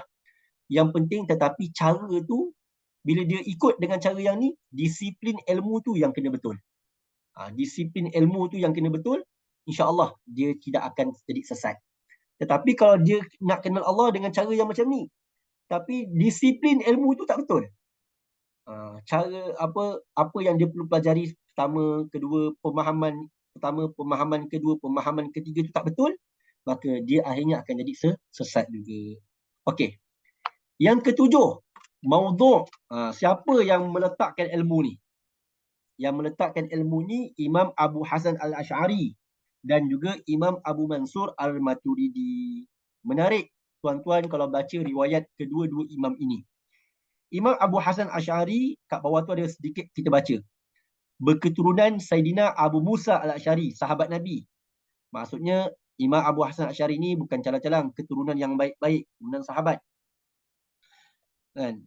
Imam Abu Hasan Al-Asy'ari ini dia lahir di Basrah pada tahun 260 Hijrah. Maksudnya dia antara ulama salaf. Lahir 260, hidup di antara salaf dan khalaf. Tuan-tuan, hidup di akhir pemerintahan Al-Ma'mun dan awal pemerintahan Al-Mutawakkil dari Daulah Abbasiyah, tu khalifah ketika itu. Ayahnya meninggal semasa beliau masih kecil. Jadi setelah ayahnya meninggal, ibunya dikahwini oleh Abu Ali Al-Jubai. Jadi Abu Ali Al-Jubai ni pula, dia seorang tokoh aliran Mu'tazilah. Mu'tazilah ni pun banyak guna akal, logik akal juga. Kesan didikan ayah tirinya, beliau pada awalnya pernah menjadi seorang tokoh Mu'tazilah sebelum kembali kepada ajaran Ahlussunnah wal Jamaah. Jadi Abu Hasan Asy'ari ni dia pada awalnya dia besar dengan bapa tiri dia. Bapa tiri dia ni berpahaman Mu'tazilah. Mu'tazilah ni kadang-kadang banyak guna logik akal. Tapi cara logik akal yang tak betul, maka jadi sesat juga. Jadi akhirnya ketika mana dia mempelajari ni, Abu Hasan Asy'ari ni dia pernah mempertikaikan beberapa pemahaman bapa tiri dia ni lah. Jadi dia berdebat dengan bapa tiri dia. Ketika mana dia lihat perdebatan dengan bapa tirinya, ada beberapa perkara yang bapa tirinya tak betul dari sudut pemahaman, akhirnya Abu Hasan Asy'ari ni dia buat pahaman dia sendiri. Dia susun pemahaman dia sendiri. Maka pemahaman dia sendiri inilah yang dilihat paling betul dari sudut akidah Ahlussunnah wal Jamaah. Ni tuan-tuan. Maksudnya dia susun pahaman dia. Maka ulama-ulama lepas daripada itu tengok, Imam Abu Hasan Asy'ari telah menyusun satu pemahaman akidah, pemahaman tentang tauhid ini dengan cara yang tersendiri. Dia itu dengan melalui sifat 20 dan sebagainya. Jadi ulama bahas, tengok ini yang paling tepat. Maka disebabkan pemahaman penyusunan dia tu tepat, bertepatan dengan ramai para ulama, maka sebab itulah ilmu sifat 20 ni kekal sampai ke zaman kita hari ini, tuan-tuan. Tuan-tuan bayangkan Imam Abu Hasan Asy'ari lahir tahun 260 Hijrah. 260 Hijrah. Wafat pada tahun 324 Hijrah. Maksudnya umur dia lebih kurang 64 tahun. Dalam usia tu 64 tahun tu, tuan-tuan, kemudian dia karang kitab tentang ilmu tauhid ni tersebar kepada zaman kita 1445-46 ni. Tuan-tuan, maksudnya dah hampir 1400 tahun dah ilmu ni. Maksudnya diterima oleh ulama. Bila diterima oleh ulama daripada tahun 300 Hijrah sehinggalah 1400 Hijrah diterima oleh para ulama, maksudnya apa yang dikarang, apa yang pemahaman oleh Abu Hasan Asy'ari ni, Imam Abu Hasan Asy'ari ini dia susun ilmu tauhid ini diterima oleh para ulama. Maksudnya ilmu yang disusun ini satu ilmu yang barakah, berkat, dan bukan sekadar berkat tetapi satu kaedah pemahaman ilmu yang betul. Sebab itu ulama sebut ini sebagai Sawaidul A'zam. Sawaidul A'zam ni maksudnya apa? Ulama ahli sunnah berpegang dengan ilmu ni, maka inilah yang dikatakan yang tepat, pemahaman akidah yang tepat. Beliau meninggal dunia pada tahun 324 Hijrah, 64 tahun. Jadi kalau kita berpegang dengan ilmu akidah sifat 20 ni, ini bukan ilmu baru, ini ilmu yang dipegang oleh ulama-ulama, kan? Ulama-ulama khalaf, tetapi yang dibuat oleh ulama salaf, iaitu Imam Abu Asy'ari yang hidup pada tahun 300 Hijrah. Dan begitu juga Imam Abu Mansur Al-Maturidi. Dan Imam Abu Mansur Al-Maturidi digelar sebagai Imam Abu Mansur Al-Maturidi Al-Ansari, merujuk kepada sahabat Nabi yang bernama Sayyidina Abu Ayyub Al-Ansari. Maksudnya sama juga silsilah kehidupan dia berkantun kepada sahabat Nabi. Dan Imam Abu Mansur Al-Maturidi dia berasal daripada Maturid, iaitu sebuah kampung dekat Samarkand, Uzbekistan. Dan tuan-tuan dekat Kazakhstan. Uzbekistan ni satu wilayah, kalau tuan-tuan pergi, adanya makam Imam Al-Bukhari dekat sana. Dan puluhan kitab yang dia karang juga, tetapi kitab yang sampai kepada kita hanyalah beberapa kitab sahaja. Ialah dah ratus tahun. Mungkin ada orang kata makhtutat ataupun karangan-karangan itu telah dimakan oleh zaman, hilang dan sebagainya. Jadi yang meletakkan ilmu ni siapa? Imam Abu Hasan Asy'ari dan Imam Abu Mansur Al-Maturidi. Dua ulama hebat yang mempelopori tentang sifat 20 ini. Malah dia hidup pada 300 Hijrah dan kita berada pada tahun 1400 Hijrah. Maksudnya ramai ulama dah menerima dah ilmu ni. Maka kita mengambil manfaat. Moga-moga Allah berikan kefahaman kepada kita untuk mengambil istifadah daripada Imam Abu Hasan dan Imam Abu Mansur Al-Maturidi hafizahumullah rahimahullah ta'ala wa nafa'ala bi ulumihim. Okey, yang ke-8, mambadi' yang ke-8. Apa hukum mempelajari ilmu tauhid ini? Wajib fardu ain ke atas setiap mukallaf lelaki dan perempuan.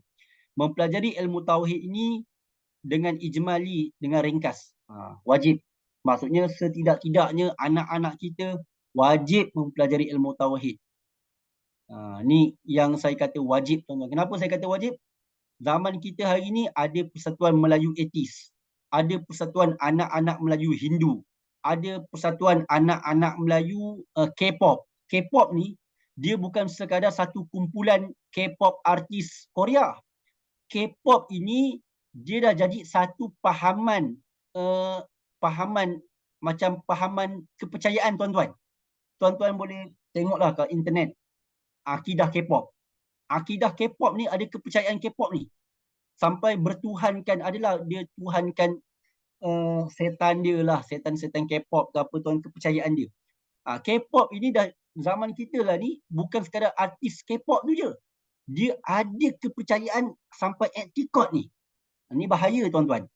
Sebab itu anak-anak muda ni kan, K-pop akhirnya terkepak akidah dia, tuan-tuan. Ni zaman lah ni. Kan? Belajar sains, betul, belajar sains jadi pandai, cerdik, logik akal. Tetapi akidah ni tak betul, akhirnya anak Melayu etis. Persatuan Anak Melayu Etis. Kan ada kat FB. Tuan-tuan boleh check lah. Saya banyak terlibat bila belajar mengaji akidah ni. Memang saya akan sebut benda-benda macam ni, ingatkan. Tuan-tuan ada anak, ada cucu, kan. Asas agama ilmu tauhid ni jangan abaikan. Memang kita ajar anak kita solat umur 7 tahun, 10 tahun. Tetapi yang paling penting kepada ilmu ini, asas yang awal, kedudukan ilmu tauhid ni yang utama. Solat, lepas tu tak solat. Sebab apa? Akidah dah lari. Puasa, lepas tu dah tak puasa dah. Sebab apa? Dah masuk Hindu. Ini bahaya, tuan-tuan. Kan? Bollywood, Hollywood. Tuan-tuan, habis. Kan? Na'uzubillah min zalik. Jadi pastikan ini ilmu yang wajib, disebut fardu ain. Bila sebut fardu ain, wajib dipelajari oleh setiap mukallaf secara ringkas. Secara ringkasnya maksudnya apa? Kenal Allah. Kan? Kenal Allah. Sifat yang wajib bagi Allah, sifat yang mustahil bagi Allah, sifat yang harus bagi Allah. Itu ringkasnya. Kita belajar la ilaha illallah. Itu syahadah. Pada la ilaha illallah, tiada Tuhan yang disembah melainkan Allah. Melainkan Allah tu, jangan sampai ada tiba-tiba ada Tuhan lain. Sebab apa? Sebab tak kenal Allah. Jadi la ilaha illallah tu padanya kalimah la ilaha illallah itu ada 40 ada 41 sifat. 20 yang wajib, 20 yang mustahil, 20 yang mustahil, 1 yang harus. Muhammadun Rasulullah ada 9 sifat. 4 yang wajib, 4 yang mustahil, 1 yang harus. Ni sekurang-kurang kita belajar secara ringkas. Wajib, tuan-tuan. Tu hukum mempelajari ilmu tauhid. Nak mendalam, contoh nak mempelajari ilmu tauhid masuk, itu kena mengaji usuluddin lah. Kan kena ambil kuliah usuluddin. Itu nak mendalami. Itu fardu kifayah. Tetapi asas wajib fardu ain. Yang ke-9, mabadi ilmu tauhid yang ke-9, kelebihan dan keutamaan. Ilmu yang paling mulia dan asal kepada segala ilmu yang lain. Perbicaraannya juga mulia kerana membicarakan tentang Allah dan Rasul. Inilah yang paling mulia. Bila orang dah kenal Allah, macam mana dia semayang? Dia semayang, dia kenal Allah. Kan? Barulah dia semayang tu tak ada riak. Barulah dia semayang tu khusyuk. Barulah dia semayang tu tak ada sifat ujub. Sebab dia kenal Allah. Dia kenal Allah. Tapi nak faham benda ni, kenalah kepada ilmu tauhid dulu. Tuan-tuan. Dan yang terakhir, matlamat akhir kita mabadi ilmu tauhid ini adalah dapat membezakan antara i'tikad yang benar dan i'tikad yang salah. Tu. Ini kadang-kadang bila berdepan dengan orientalis sikit, tuan-tuan, baru datang soalan 2-3 soalan, dah tak tahu dah. Aku ni, orang tu baru tanya 2-3 soalan dah goyang. Anak muda kata zaman kita apa? Dah goyang. Baru kena sikit dah goyang, tuan-tuan. Kenapa dah goyang? Sebab dia tak dapat nak membezakan yang betul yang salah. Bila tak dapat nak membezakan antara betul yang salah, itu i'tikad dia jadi goyang. Jadi rapuh. Jadi matlamat akhir kita, bila kita mempelajari ilmu tauhid ini, untuk apa tuan-tuan? Matlamat akhir kita iaitu kita nak pastikan i'tikad yang ada pada diri kita, i'tikad yang betul. I'tikad yang jazim, yang putus kepercayaan tu yang tepat. Tuan-tuan. Ini yang kenapa kita mempelajari ilmu tauhid. Ini yang disebut sebagai mabadi ilmu tauhid yang 10. Mabadi ilmu tauhid yang 10. Jadi apa pun namanya tauhid ke, namanya akidah ke, namanya usuluddin, namanya ma'rifatullah, yang penting ilmu ini semuanya bersumberkan daripada Al-Quran dan hadis Nabi, kemudian daripada dalil-dalil akal yang benar. Dan ilmu ini nak mempelajari untuk kita percaya, percaya nak kenal Allah, nak kenal Rasul dengan i'tikad yang betul.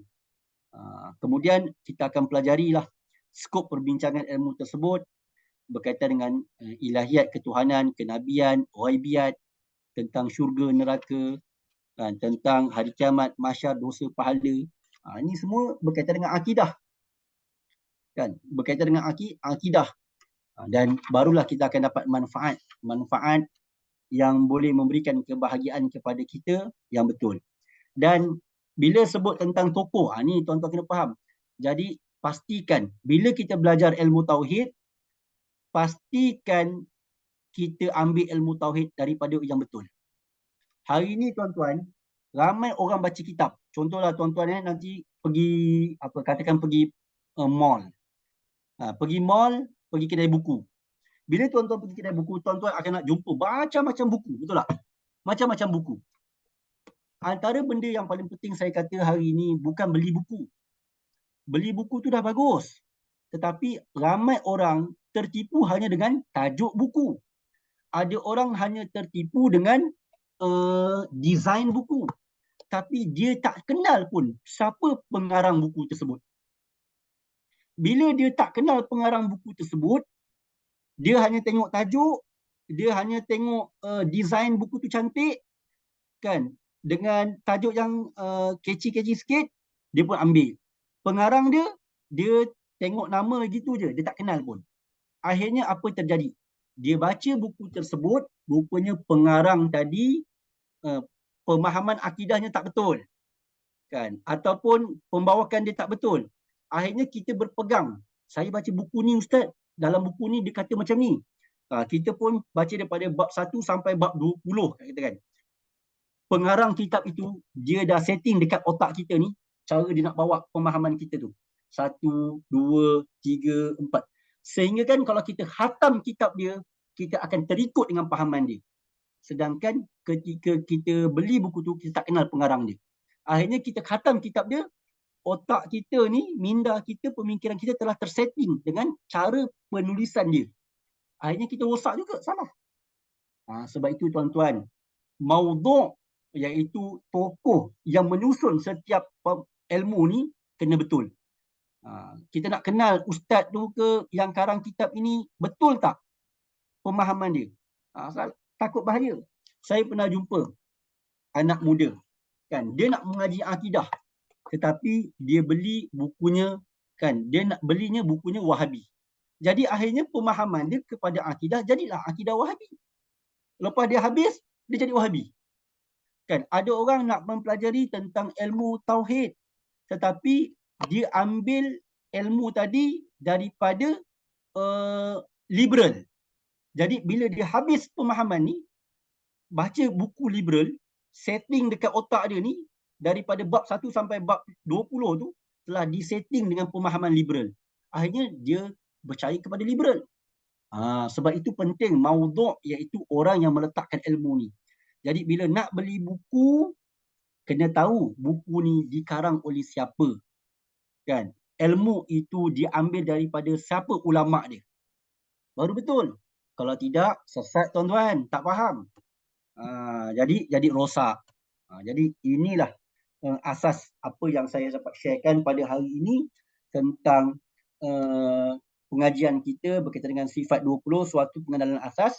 Jadi kita dah mengenali mabadik, dasar-dasar ilmu tauhid yang kita nak belajar tentang sifat 20 ini. Siapa yang mencipta ataupun siapa yang menyusun sifat 20. Imam Abu Hasan, Imam Abu Mansur, dia bukan mencipta. Dia hanya menyusun. Dia ambil daripada Al-Quran, daripada hadis, dia susun balik, ikut kefahaman yang betul, dia susun balik. Maka susunan dia tadilah telah diterima pakai oleh para ulama zaman berzaman yang mengatakan ilmu ini ilmu yang tepat, betul untuk mengenal Allah. Maka kita dah faham, ilmu aku nak belajar ni, yang menyusun dia siapa, yang karang dia siapa. Aku nak belajar ni, sifat 20 ni nak buat apa? Nak kenal Allah, nak kenal Rasul. Nak kenal macam mana? Nak kenal sifat-sifat Allah. Supaya jangan menyifatkan Allah seperti mana sifat makhluk. Jangan menyifatkan Nabi macam manusia biasa. Tak boleh. Tuan-tuan, kita faham macam tu. Okey. Supaya apa? Supaya hati kita tenang. Kita faham akidah. Jadi, ini mabadik asas yang kita dah pelajari. Dan insya-Allah dalam kuliah yang akan datang, kita akan lihat pada pengenalan ataupun pembelajaran yang seterusnya tuan-tuan, yang berkaitan dengan fardu ain paling awal ke atas setiap mukallaf. Fardu ain ini dihuraikan lagi. Fardu ain sebab dalam kita mempelajari tentang sifat tentang akidah ilmu tauhid ini pun dia ada martabat, dia kena susun disiplin ilmu tu kena betul lah. Nak belajar tentang tauhid, jangan belajar tauhid yang tinggi. Kena belajar tauhid daripada asas dulu. Macam orang belajar matematik, kena belajar kena nombor dulu. Nombor 1, nombor 2, nombor 3, nombor 4 sampai nombor 10. Nombor 8 dengan nombor 5, mana besar? Dia kena kenal macam tu dulu. Jadi kita nak belajar ilmu tauhid ni, kena ikut susunan disiplin dulu. Jangan pergi kepada ilmu ma'rifatullah. Kenal Allah ni, hakikat ketuhanan. Nanti kita jadi tak betul juga tuan-tuan. Jadi sesat nanti. Jadi nak kenal Allah ni, susunan dia nak kenal macam mana? kita kena kenal apa dulu? Macam saya sebut tadi, matematik. Kenal angka dulu. Mana angka kecil, mana angka besar. Kemudian dah kenal ni, kita belajar apa? Tolak tambah. Dah belajar tolak tambah, belajar apa? Darab bahagi. Kan? Darab bahagi. Dah belajar darab bahagi, belajar apa? Belajar pecahan. Dah belajar pecahan, dekat pecahan tadi belajar pula tolak dan tambah pecahan. Kali dan bahagi pecahan. Itu kan susunan dia tadi. Susunan kita belajar ilmu matematik. Jadi nak belajar ilmu tauhid ini pun betul. Kita boleh belajar tentang ma'rifatullah ke, ilmu sifat ke, ilmu kalam ke. Tetapi basic dia daripada awal tu kena betul. Layer yang pertama apa nak belajar. Kemudian layer yang kedua apa nak belajar. Layer yang ketiga apa nak belajar. Barulah sampai ke atas. Jangan ambil atas, turun ke bawah. Nanti tak betul. Wallahu a'lam bisawab. Cukup untuk permulaan perjumpaan kita pada kali yang kedua ini dalam perbahasan tentang sifat 20 menerusi kitab Sifat 20 Satu Pengenalan Asas dikarang oleh Ustaz Muhadir Haji Jol hafizahullah wa nafa'ana bi ulumi. Moga-moga kita dapat mengambil berkatan dalam pertemuan kita pada pagi ini, dan insya-Allah kita akan bertemu lagi dalam sesi yang seterusnya, pembelajaran yang ketiga berkaitan dengan fardu ain paling awal ke atas setiap mukallaf. Wallahu a'lam bisawab. Ada soalan nak tanya? Kalau ada soalan nak tanya, boleh letak kat chat box. Ada soalan daripada Tuan Nazri tadi. Alhamdulillah saya dah jawab. Moga-moga memberi manfaat insya-Allah. Jadi kalau tadi tuan-tuan, boleh sama-sama kita tutup majlis ilmu kita dengan bacaan doa sedikit. A'udzubillahi minasyaitonirrajim. Bismillahirrahmanirrahim. Fa fahamnaha Sulaiman wa kullan ataina hukma wa ilma wa sakharna ma'a Daudal jibal yusabbihna wa tarkunna fa'ilin ya hayyu ya qayyum ya rabb Musa wa Harun wa ya rabb nabiyina Muhammad sallallahu alaihi wasallam alaihim ajma'in walhamdulillahi rabbil alamin. Wa barakallahu fikum. Wassalamualaikum warahmatullahi wabarakatuh.